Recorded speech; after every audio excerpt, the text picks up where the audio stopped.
Who let the dogs out? Who let the dogs out? Who let the dogs out? Who let the dogs out? It's time for Pet Files Ask the Vet, underwritten by the Millerton Veterinary Practice, traditional small animal medicine and surgery, chiropractic, laser therapy, acupuncture, and Chinese herbal medicine. 518-789-3440, millertonvet.com. With us today, Dr. Carolyn Cannon, owner and chief vet at said Millerton Veterinary Practice. Hello, Dr. Cannon. Good morning. How are you? Well. We're moving along here at a clip, this I will say. And, of course, it's always nice to have power. It's nice to have power. Makes it easier to deal with animals. Right. It makes you realize how terrible it is not to have power. Yeah. Gee, how are we going to clean those bowls? Gee, how are we going to fill that water? Everything. Absolutely everything. Yeah.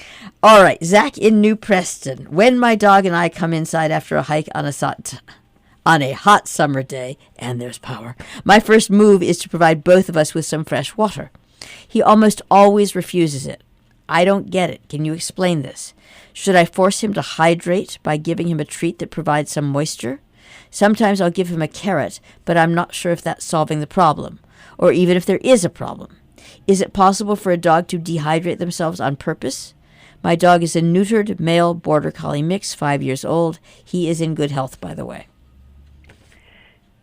It's not important that your dog will hydrate when they're ready. So when my dogs get back from a hike on a hot day, their tongues are hanging down to their knees, and they don't usually want to drink right away, and probably not a good idea to feed. So when we do that, if it's dinner time, we usually wait a good 45 minutes until they really cool off before feeding them. So doing a hydrating treat is not a good idea.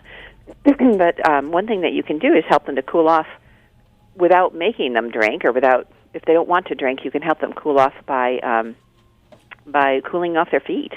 So if you want to, if you're really concerned because he's super hot and it's really not that cool in your house, you can set up something like a kiddie pool to have them stand in. If you don't have a place that they can cool off on the hike in water, they dissipate a lot of heat through those foot pads, and just standing in some cool water is not a bad idea. Or cool washcloths on his feet. But wait for him to cool off, and then usually he'll go ahead and drink. If he's not a dog who's accustomed to drinking much, border collies usually drink really well. My poodle does not like to drink enough water ever, and so if I'm not around to give him a ton of water in his food, then usually what I'll do is if I'm away, for instance, and I come back, I can see by his urine that he's super, super concentrated, then I will just pour water in his food. So I soak the food with water, and I put even a little bit extra in, or I'll take some meat and crush it up and put literally a third of a bowl of water there, and he'll drink the whole thing down because it's got the meat in it. So you can, dogs who really don't like to drink water, you can hydrate them with more water in the food. But bottom line, which is always good to know, I mean, some dogs like soup, some don't. But and broth, yeah. But you don't have to worry about it. If he's not ready to drink, it's just because either he doesn't want that cold water in his stomach right away, or he just isn't thirsty. Yeah, and I was going to. This is just a side question that I was going to ask you, because I am always struck how animals on TV during commercials behave differently than animals in your house. No matter how, it doesn't really matter how long you've had those creatures, because it's a different reality. And sooner or later, you discover that each one has their own sort of thing that they do. Mm-hmm. And I've always found it, and I wonder if you agree. It's just important to establish the routine. You need to know what your particular creature, what that critter does and how they approach it, because just because one, I used to have a dog that blew bubbles. He'd just stick his entire face in the dish and the water dish, and just couldn't drink enough water. And then other ones who are, little lick here and a lick there, and that was that. Exactly. And if you know what's normal for them, then you're going to have a good idea when something's not right. Right. And it definitely sounds like there's real consistency with Zach's dog. In other words, he almost always refuses the water. It means he knows what he's doing. Yes, unless you're veterinarian. I mean, I have people bring in for their yearly annual exams when the dogs are young. I have people bring a first morning urine sample, so I know what their urine-specific gravity or concentration is. And I do have some dogs. My own dog is one who runs high all the time. And then I do tell those people that, your dog clearly doesn't like to drink much water. My older poodle does go over to the water bowl, and he does little tiny licks, and he really will only drink out of the toilet, actually. And he'll drink out of the river when we go there, but he does little tiny licks, whereas my golden doodle drinks half the river. Right. So I know that I need to encourage him to drink. And so when people bring when I see a very concentrated urine, I'll say, you need to start to add a little quarter of a cup of water with each meal and, mix it with food to encourage that. But more commonly, there are dogs who just drink normally or too much water. That's the more common situation. And we, by the way, what you call drinking the river, we call drinking the sea. So, there you go. Because it's more than in a river. All right. Denise in Ancrumdale has a rabbit question, and we've just done one, but she's following the news about the rabbit virus because my adult niece, who lives in Michigan, has a pair of Belgian Lops she's utterly devoted to. One of the ways she's always cared for them is that every day she puts them outdoors in a bunny playpen to graze on the lawn. Now she's worried that maybe they could catch the virus from eating grass where wild rabbits have been. There are wild rabbits in her neighborhood. I told her I would ask you. So if for people who haven't heard about the hemorrhagic virus in rabbits, it is something that 100 years ago when I was in vet school we did learn about, and it was something to watch for in domestic rabbits. And now it's gotten into the the wild rabbit population out in the west and the south, so Texas and New Mexico, et cetera. And so it has then passed, it can be passed back and forth from wild rabbits to domestic rabbits, and there have been whole colonies of rabbits that have had to be euthanized because of this really contagious, deadly virus. So I don't know whether it is in Michigan or not. So I guess if the virus hasn't been transmitted into Michigan, and you can find this out by calling your state vet's office. So you can call the state veterinarian. She can call the state veterinarian in Michigan, find out if it's a threat at all. If it's not, then I wouldn't worry about it and go ahead and put the bunnies out. If it's close to the borders, and then it might be wise just to create your own boundary with a fence. So if you're going to put the cage outside with your bunny in it, have a boundary around that stays there, so you can't have any bunnies hopping on that section of grass. Yeah, that's really wise, actually. That's probably a common sense thing to do anyway. If there's concern. Right. Foxes and things like that, right? Right. No, but I just a long time ago when I first moved from the city to the country, I was like, "Oh, look at all this space! Run free!" said I to my dogs, who one took me up on it and made a career of it. And you just don't think sometimes about containment, even when you're living in town. You don't think about things the same way until you are faced with it. So actually, the state vet is obviously a really good thing to do, because that's safer than checking the internet or a paper, because things change, and this is what state vets are for.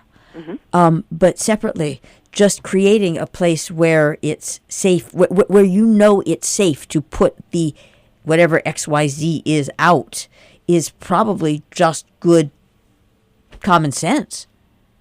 Right, yeah. So to have the bunny playpen, but then an area around it, and I would say maybe that is a good 5 feet at least from the playpen borders, so that your bunny's not coming in contact with anything else, is a wise thing to do. And because the virus is quite contagious, if if you're in an endemic area, I wouldn't even put them outside. Right, of course. Yeah. All right. Justin and Shanika in Marfa, Texas. Because our cat has long-standing health issues, regular vet visits are definitely a thing in our lives. What would you say are all the protocols a vet office should be following these days? We just relocated to a fairly small community in Texas, so we don't have much choice as far as what is close by, but we'd be willing to drive further if it meant staying safe. It's important to us that our cat gets good care, but it's equally important that we feel we can trust the clinic to safeguard our own health. That's a very good question. It is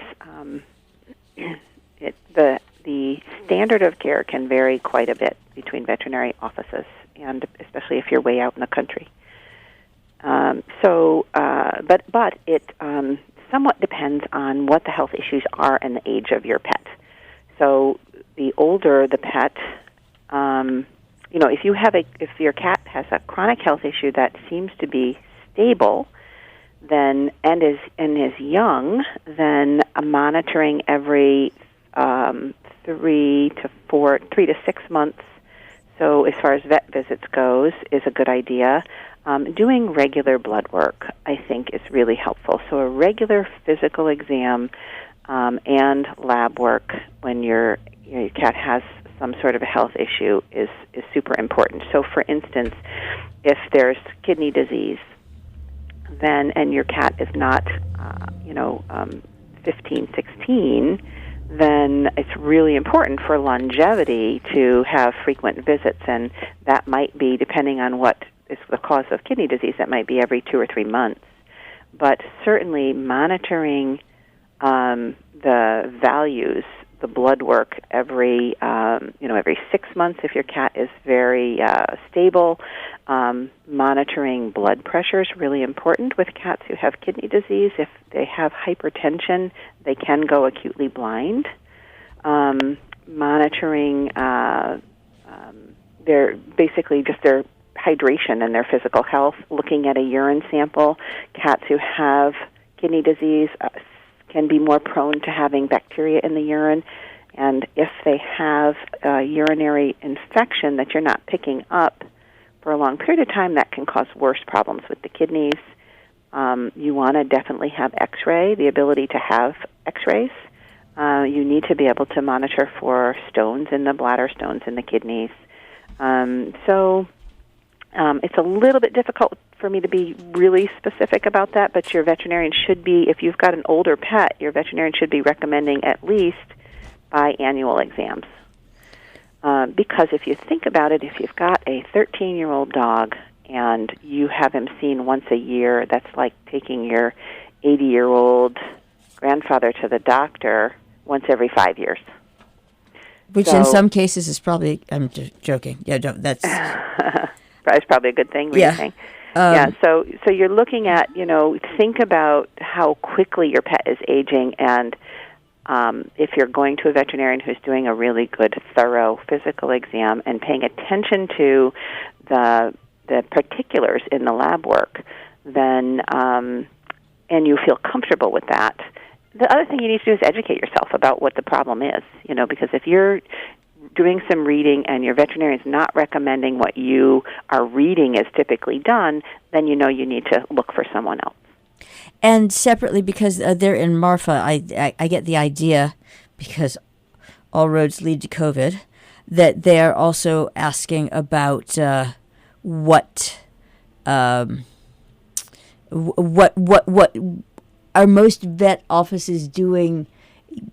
What broadly COVID adjustments have various offices made as far as...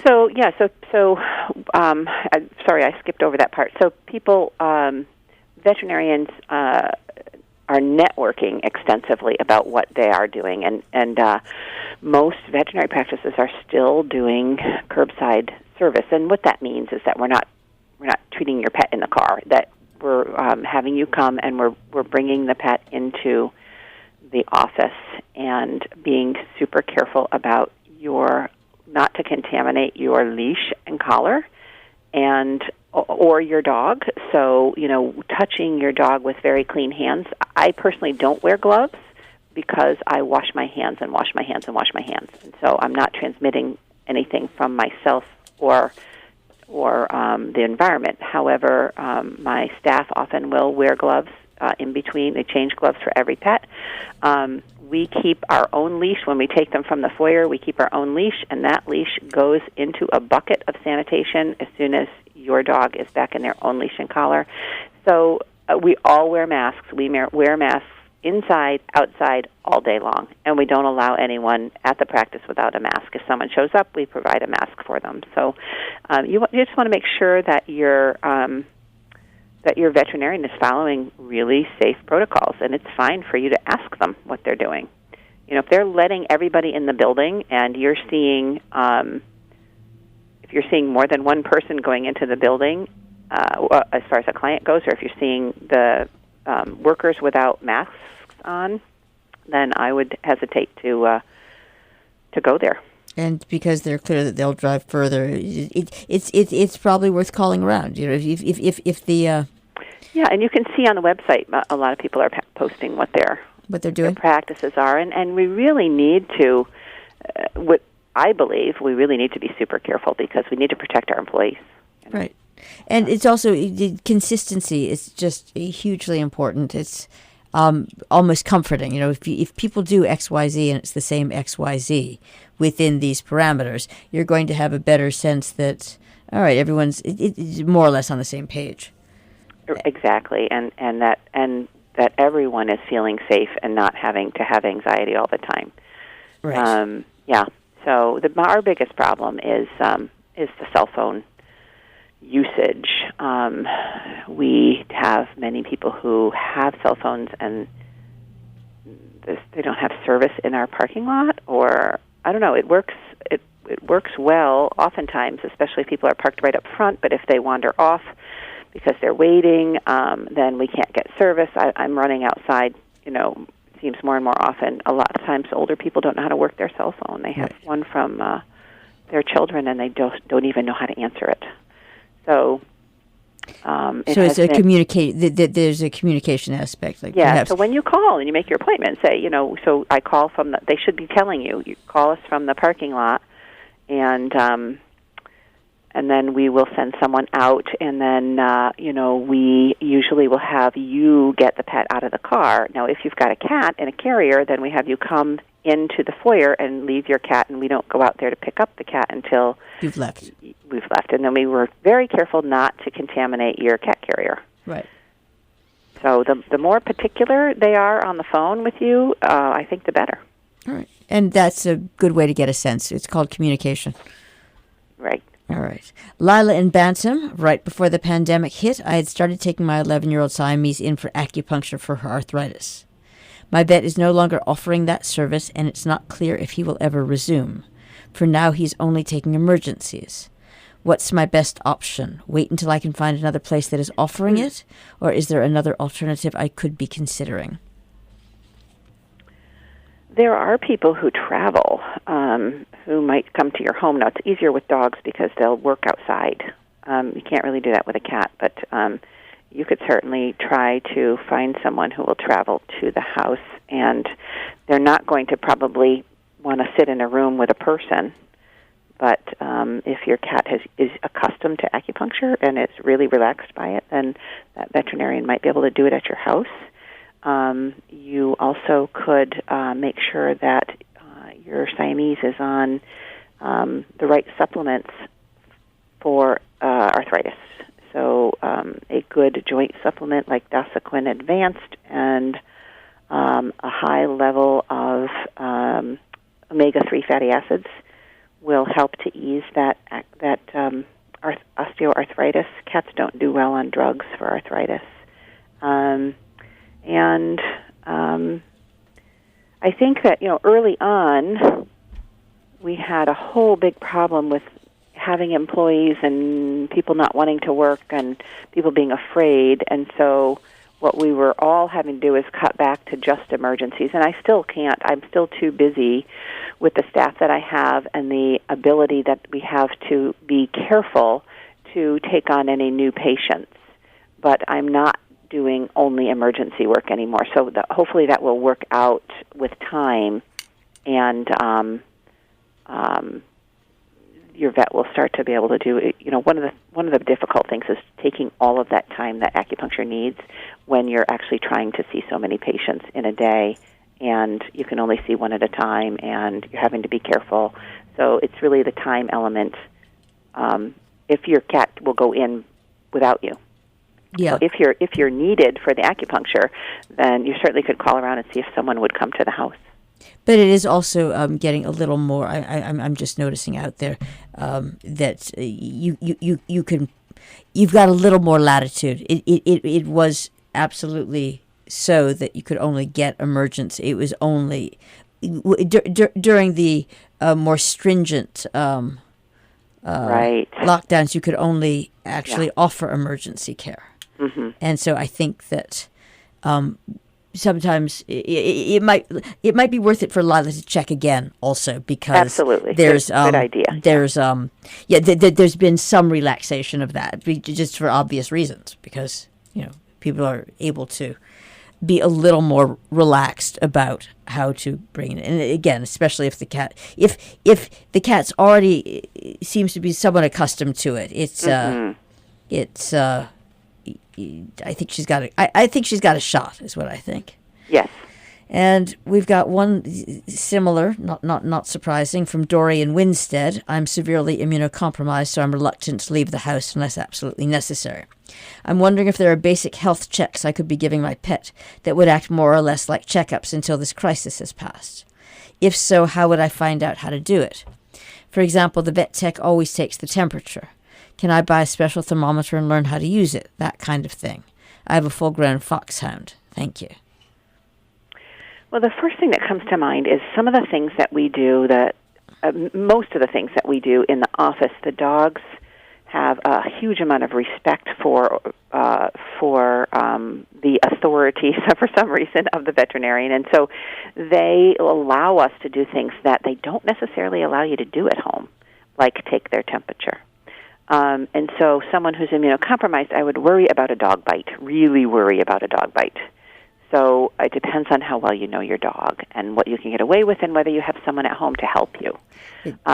Taking temperature, they really don't like, and you have to get very good at it in order to make that happen. Right. We do some distraction techniques, and I always scratch their bum on the top of the tail while I'm putting it in, and I make sure that I'm not putting it in crooked at all, and you've got to have some really good lubrication on there. But there's not really any reason to take a dog's temperature unless they have some chronic disease or some acute disease, or they're not feeling well. It's helpful if you can check your dog's ears, but you're looking at just the outside, but that can be helpful as far as how much discharge there is about whether they need to go to the vet or not. Can you check teeth, safely, lifting the lip, and you have to look all the way in the back to check those teeth and see if there's a lot of tartar buildup, whether their gums are red. I can't think of a good source that tells you really how to do an at-home safe physical exam, and I think it's because of liability purposes, and I think it's because every dog is different. And what I would suggest is that you know your dog. Most people know their dogs really well, especially if they're quarantined with their dog. And that if you see a problem, you do your best. You're going to start to see them maybe scratching more at the ear, some runny eyes on one side if they have an ear infection. And then if there's any way to get a friend to bring your dog to the vet, that's really the thing to do. You can pass that leash through the door. Right. And you can call and speak to the veterinarian personally, or ask the vet to call you so you can get the information, but have someone else bring your dog to the vet. There are things like lymph nodes that are important. Whenever I have a dog with an ear infection, I always check to see if there's any involvement with the lymph nodes in the area. And you can probably find some information on the internet, but I don't know. I know that Cornell has a nice website, but I don't know what for the public. Right. I don't know specifically if they tell you how to do a physical exam like checking lymph nodes, et cetera. And you really aren't going to know. You're not going to know what you're feeling. What you're feeling. I'm going to interrupt and just say that probably, Dory. No, you're giving great information, but I'm going to just, as we wind up, I'm going to say, because of the way that it's working, if Dory does have a car, she wouldn't even have to see a friend. She could drive the dog to the vet. True. Yeah. And if that doesn't work, then the next best thing would be to find a friend. Because the as you say, if you're severely immunocompromised, all you need is for someone to take someone who loves you very dearly to just object, and then you've got totally different problems than you bargained for. Right, yeah. So I think that there are people out there who are, who know what they're doing as far as being careful around immunocompromised people and who will help with pets, too. Yep, you are absolutely right. Thank you very much, Dr. Cannon. Thank you. This has been Pet Files Ask the Vet, underwritten by the Millerton Veterinary Practice, 518-789-3440, millertonvet.com. Who let the dogs out?